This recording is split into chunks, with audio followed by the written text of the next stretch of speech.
ഒരു പ്രദേശത്തിന്റെ സ്പന്ദനങ്ങളിലേക്ക് ഒരെത്തിനോട്ടം നടത്തുകയാണിവിടെ. ഇതിൽ ചരിത്രവും പൗരാണികതയുടെ വിഴുപ്പുപാണ്ഡങ്ങൾ പേറി ചരമഗീതമടഞ്ഞ ഒരു സമുദായത്തിന്റെ സംസ്കാരവുമുണ്ട്. സുന്ദര പൂങ്കാവനത്തിലേക്ക് മാടി വിളിക്കുന്ന 3 അതിർത്തികളാണ് ഈ ദേശത്തിനുള്ളത്. കേരം തിങ്ങിയ കേരളനാടിന്റെ ഗിരിമ വിളിച്ചോതുന്ന കോഴിക്കോടിന്റെയും, നീലമലകൾ വെൺമേഘങ്ങളെ തൊട്ടുരുമ്മിയ നീലഗിരിയും, നിഗൂഢതകൾ വിങ്ങി നിൽക്കുന്ന ബന്ദിപ്പൂർ വനമേഖലയുമായി അതിർത്തി പങ്കിടുന്ന കേരളത്തിലെ ഏക ജില്ല, അതാണ് വയനാട്.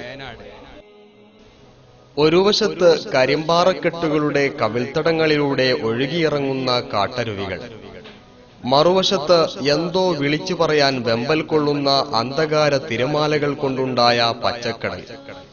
മൂടൽമഞ്ഞ് ഒരു നൈലോൺ സാരി പോലെ ചെറു കുന്നുകൾക്ക് മീതെ പാറി നടക്കുന്നു. സമതലത്തിൽ നിന്ന് 2000 അടി ഉയരത്തിൽ നിലകൊള്ളുന്ന വയനാടിന്റെ അതിർവരമ്പുകൾ ഇങ്ങനെ പോകുന്നു.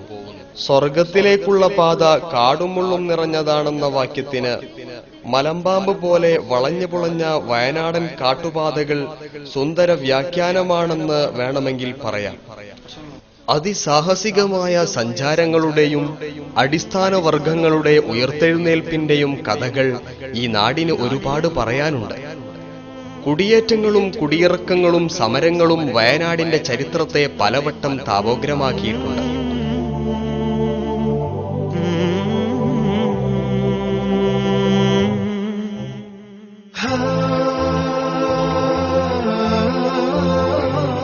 പട്ടിണിയും ദീനങ്ങളും പലവട്ടം ഈ നാടിനെ മരവിപ്പിച്ച് കിടത്തിയിട്ടുമുണ്ട്. വെയിൽ കൊണ്ട് ഇരിക്കാനും പറ്റില്ല, ഭയങ്കര ചൂട് കൊണ്ട് കുട്ടികളൊക്കെ ഓടി നടക്കും. വെള്ളം കിട്ടില്ല കുടിക്കാൻ, ഭയങ്കര ബുദ്ധിമുട്ടാണ്. ജോർമലേക്ക് പോകണം, മൂപ്പനാടും 3 മണിക്ക് കിട്ടുള്ളൂ വെള്ളം. ഭയങ്കര ബുദ്ധിമുട്ടാണ് കുളിക്കാനും തിരുമ്പാനും കുടിക്കാനും എല്ലാം. ചേരിയിലെ ചേറ് ചോറാക്കി തിന്ന ജീവന്റെ 2 വൻകരകളെ കൂട്ടിയിണക്കിയ ഗിരിവർഗക്കാരും ആദിവാസികളും ചാനൽ ചർച്ചകളിൽ മാത്രം പേക്കോലങ്ങളായി. കെ പാനൂരിന്റെ വാക്കിലെ കേരളത്തിന്റെ ആഫ്രിക്ക, വികസനം ചുരം കയറാത്ത നാട്. കേരള സംസ്ഥാനത്തിലെ 12ാം ജില്ലയാണ് വയനാട്. കൽപ്പറ്റയാണ് ജില്ലയുടെ ആസ്ഥാനം. കേരളത്തിലെ 12ാമത് ജില്ലയായി 1980 നവംബർ 1-നാണ് വയനാട് ജില്ല രൂപം കൊണ്ടത്. കേരളത്തിലെ ഏറ്റവും കുറവ് ജനസംഖ്യയുള്ള ജില്ലയാണിത്. കോഴിക്കോട്, കണ്ണൂര് എന്നീ ജില്ലകളുടെ ഭാഗമായിരുന്ന സ്ഥലങ്ങൾ അടർത്തിയെടുത്താണ് വയനാടിന് രൂപം കൊടുത്തത്. കബനി നദിയാണ് ഈ ജില്ലയുടെ ഒഴുകുന്ന പ്രധാന നദി. കർണാടക, തമിഴ്നാട് സംസ്ഥാനങ്ങളുമായി അതിർത്തി പങ്കിടുന്ന കേരളത്തിലെ ഏക ജില്ലയാണ് വയനാട്. വയനാട് ജില്ലയുടെ മൊത്തം വിസ്തൃതി 2131 ചതുരശ്ര കിലോമീറ്ററാണ്. ഭൂവിഭാഗത്തിന്റെ 38% വനമാണ്. വയനാടിന്റെ പേരിലുമുണ്ട് ചിലത് പറയാൻ. പേരിന്റെ ഉറവിടത്തെക്കുറിച്ച് ചരിത്രകാരന്മാർക്കിടയിൽ വിഭിന്ന അഭിപ്രായങ്ങൾ നിലവിലുണ്ട്. കാടുകളുടെ നാട് എന്നർത്ഥത്തിൽ വനനാട്. മായക്ഷേത്ര എന്നാണ് സംസ്കൃതത്തിൽ ഇതിന്റെ പേര് എന്ന് മദ്രാസ് മാനുവൽ ഓഫ് അഡ്മിനിസ്ട്രേഷനിൽ പറയുന്നു.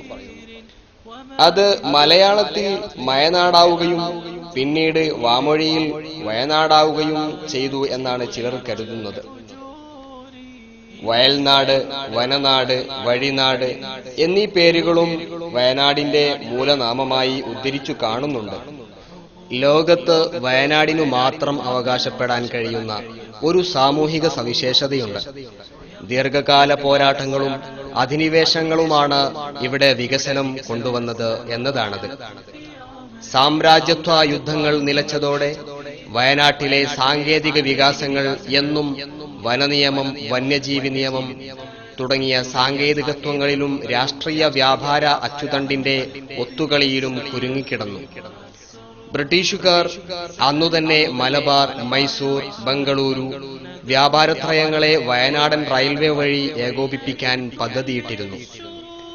സായിപ്പന്മാർ ഇവിടെ അല്പം കൂടി തുടർന്നിരുന്നുവെങ്കിൽ മാമലകളുടെ ഹൃദയം തൊട്ട് നീളൻ വണ്ടികൾ കൂക്കിപ്പായുന്നത് കാണാമായിരുന്നുവെന്ന് അനുമാനിച്ചാൽ തെറ്റാവില്ല. വയനാട്ടിൽ കാപ്പി തൈലത്തോട്ടങ്ങൾ സ്ഥാപിച്ചതും ബ്രിട്ടീഷുകാരാണ്. കാപ്പി കൃഷിയും കുരുമുളകും വയനാടിന്റെ മൗലികമായ വിളയല്ല, കൊളോണിയൽ ശക്തികൾ ഇറക്കുമതി ചെയ്ത കൃഷി രീതികളാണത്. ഗോത്രവർഗ സംസ്കൃതിയും കുടിയേറ്റക്കാർ കൈമാറിയ വിഭിന്ന സംസ്കൃതിയും കൂടിച്ചേർന്ന സങ്കര സംസ്കാരമാണ് ഇവിടെ.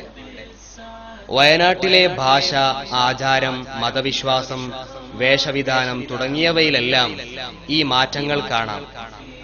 തെക്കൻ വയനാട് മലപ്പുറം ഭാഷയും വടക്കേ വയനാട് കോലത്ത് നാടൻ മലയാളവും ഉപയോഗിക്കുന്നു. പെരുമാറ്റത്തിലും ഈ മാറ്റം കാണാം. തെക്കന്മാർ പൊതുവെ ഗൗരവക്കാരും വേഗത കൂടിയവരുമാണ്. വടക്കന്മാർ ഭാവങ്ങളിലും സംസാരങ്ങളിലും സാവധാനത ഉള്ളവരാണ്.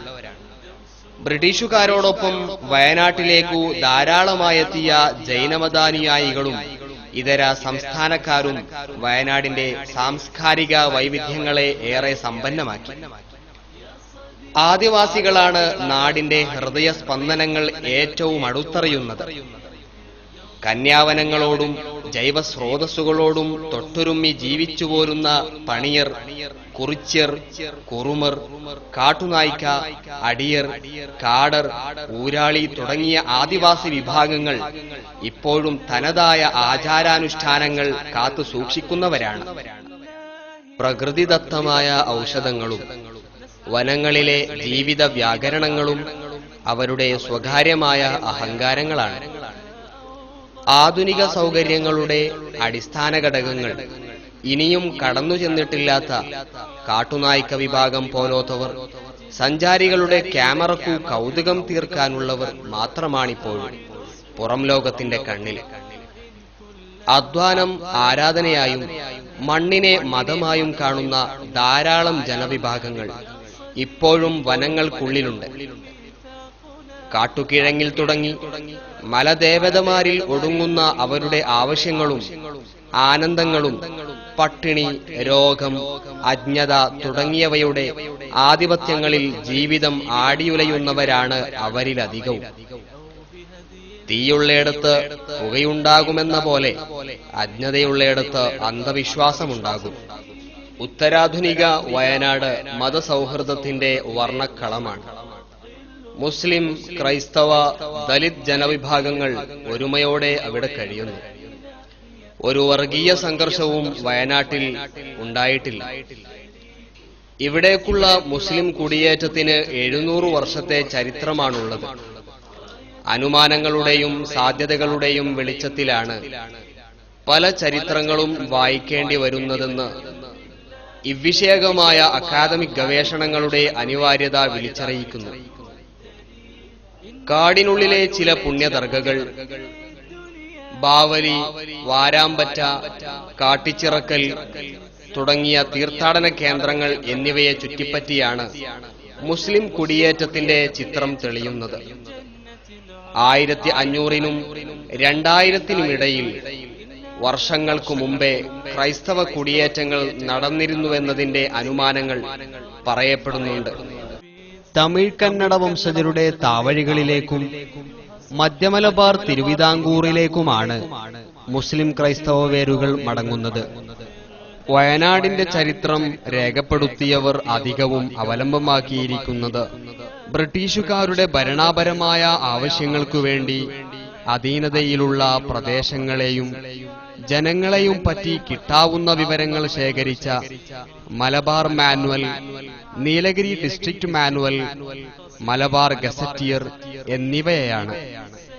പക്ഷേ ഇതിൽ അധികവും ചരിത്രവും മിത്തും ഇടകലർന്ന അതിശയോക്തികളും ഉൾക്കൊള്ളുന്നു എന്നതാണ് യാഥാർത്ഥ്യം. മിത്തുകൾ ചരിത്ര സ്രോതസ്സുകളാണ്, അതേസമയം അത് ചരിത്രമല്ല എന്ന ഡോക്ടർ കെ.എം. പണിക്കറിന്റെ വാക്കുകൾ നമുക്കിവിടെ സ്മരിക്കാം. വയനാടിനെക്കുറിച്ച് ആദ്യമായി എഴുതപ്പെട്ട ചരിത്രഗ്രന്ഥം വയനാട് ഡിസ്ട്രിക്ട് പേർപ്പിൾസ് ആൻഡ് ട്രഡീഷൻസ് എന്ന പുസ്തകമാണ്. അതും 1911 വയനാട് ജില്ലാ കളക്ടർ റാവ് ബഹദൂർ സി ഗോപാലൻ നായരാണ് രചിച്ചത്. വയനാടൻ ജനവിഭാഗങ്ങളെപ്പറ്റിയുള്ള ഗ്രന്ഥത്തിൽ മുസ്ലിമീങ്ങളെപ്പറ്റി പ്രത്യേക അധ്യായമില്ലെങ്കിലും പേരിയയിലെ ദിവ്യൻ, കല്യാണത്തിൽ പള്ളി എന്നീ ഉപതലങ്ങളിൽ പരാമർശിക്കുന്നുണ്ട് എന്ന് മാത്രം. ഐതിഹ്യങ്ങളും സംഭവങ്ങളും എന്ന അധ്യായത്തിലാണെന്നതും മിത്തിന്റെ ആഴം മനസ്സിലാക്കി തരുന്നു.